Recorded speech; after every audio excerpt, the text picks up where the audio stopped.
are a blended family.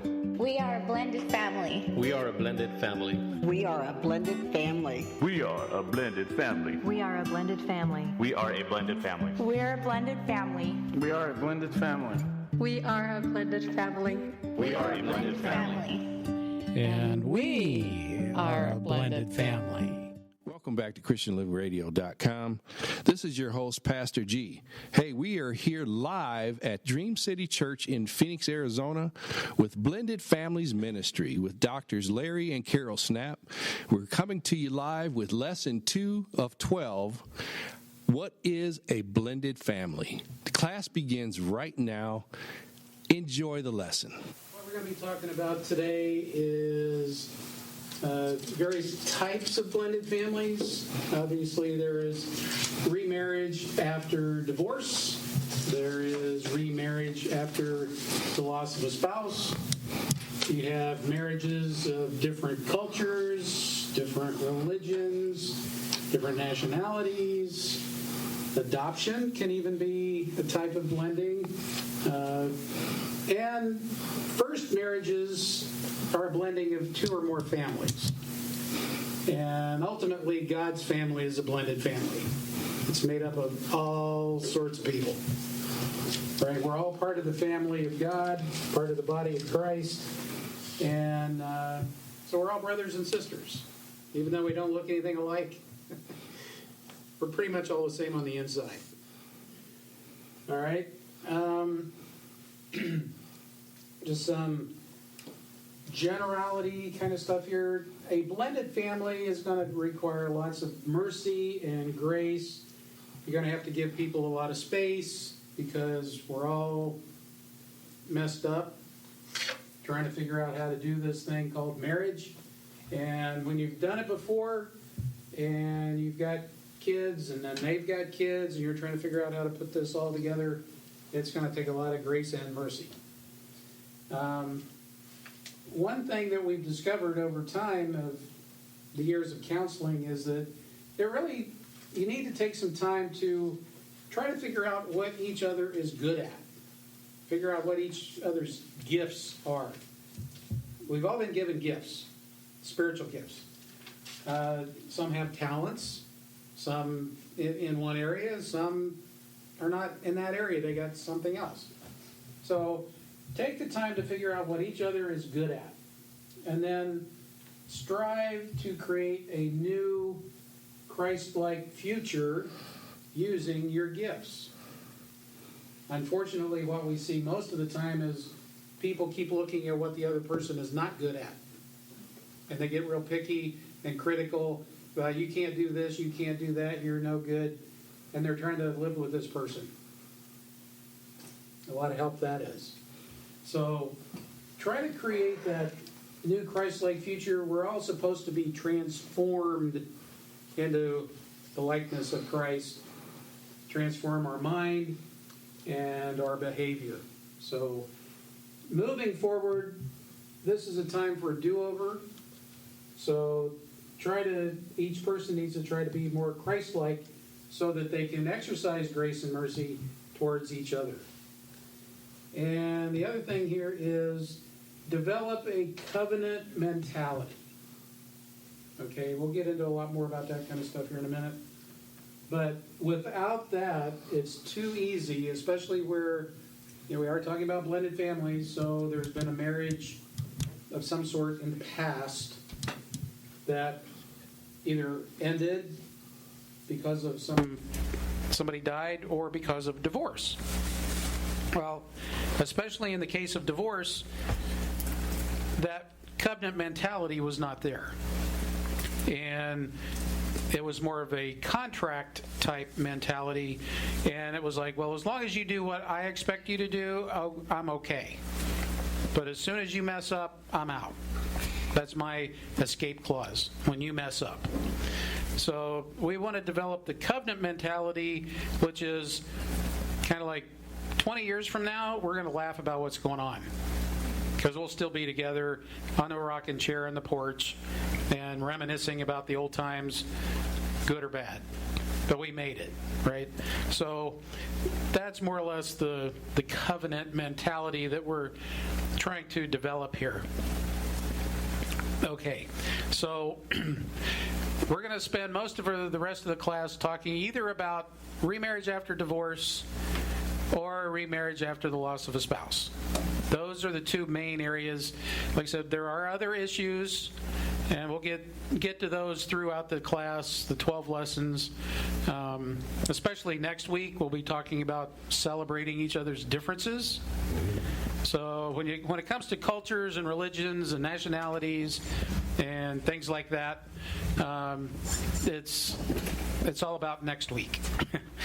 So I would just like to add also for the blending of the families, the different type of blending, Larry, is like in our case, after the age of 40, we became stepchildren. That didn't happen 40 years ago. It does now because people live longer. And that can create also a set of problems when you're trying to blend.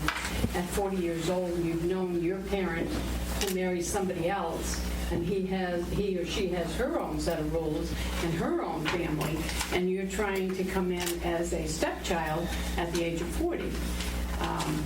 But those are that we bring into the celebrate the differences, because you have your background where you came from, they have their background where they came from, and you blend them both together. But that is a big type of blending more these days because the opposite spouse is living longer. They don't want to be by themselves. They want someone to join them to go to a movie or out to dinner. So our parents get remarried. And that can create issues. It did with my mother was fine, but Larry's mother's relationship was not good. So we know from both sides how much that can really affect a new blending of a family. But we will get into that next week. yeah, and even a little bit today. That was one point over here about adult children. Just to continue with where you left off. My mom was single for about 5 years, and then she met a guy who was only looking for widows. He was not looking, absolutely no one would be qualified if they'd ever been divorced. That was, no, not going to do that. Not going to do it. That should have been a clue. We didn't. Well, grace and mercy, right? So you give the guy some room to wiggle. But what we found out, he had older children too. I didn't really even meet them until my mom passed away, and I met them at the funeral. But part of the thing is, after the loss of a spouse, and then somebody gets married again, you have often adult children with their own families, and they're just not interested in blending, right? They had or have their parents, and that's really all they care about, right? And it's often that they're not interested. Some are okay, they're into it. They like the family thing, they like the family get-togethers, and they're okay with that. But there's an awful lot of them, and mine turned out to be kind of like that. They were all back in Ohio. Well, my mom and her new husband were in Ohio. I don't even remember where the kids were. I think some were in Texas or other states. But we're out here in Arizona, and there's no reason to communicate, really. We're doing our thing, they're doing their thing, and we were never part of the same family ever until now, and things just don't happen. So it is kind of weird. But what was kind of hurtful in a way, negative anyway, was with all the stuff that my mom had carried forward into the new house that they bought. When she would go shopping, the guy would go through some of the stuff that was my dad's, and they'd just throw it out when my mom was not there, right? And they did come out here to visit. They took some pictures, the kids and different things. And then a while later, the pictures came back, and it's like, well, they're not really my kids, so we don't need the pictures. Yeah. And not blood related at this point. Yeah, they're not blood grandchildren, so who cares? So that's part of the things that could happen, when our parents get remarried and they're in their 60s, 70s, or whatever. So it's just something to be aware of. Okay, so let's go back to remarriage after divorce. All right, that's where most of the people are going to be that go through this class. So we spend a lot of time on that one. But part of the thing is remarriage after divorce, there's a whole lot of spiritual baggage going on. Now, what's happened is you have used the law to break what was to be a covenant. So you end up with less grace, right? Christ came to usher in the era of grace. Moses was all about the law, right? Old Testament, New Testament, but marriage is intended to be a covenant till death do us part. And when someone decides to use the law to break a covenant, now the courts decide a lot of stuff. Alimony, visitation, child support, all those kind of things. And it's all because the court said so. Not because it's the right thing to do, not because you feel like doing it. It's because you're under the law, right? The court has determined for you what you need to do. So it's one of those things that in Malachi it says God hates divorce. And we all hear that one preached. But nobody ever preaches on why he hates it. Well, he hates it because he knows the pain. He personally experienced it. He had to divorce his bride, Israel, because Israel was being a harlot. Okay? But divorce messes up the generations. God wants godly offspring. And whenever there's a divorce, it creates a whole mess in the generations of godly offspring.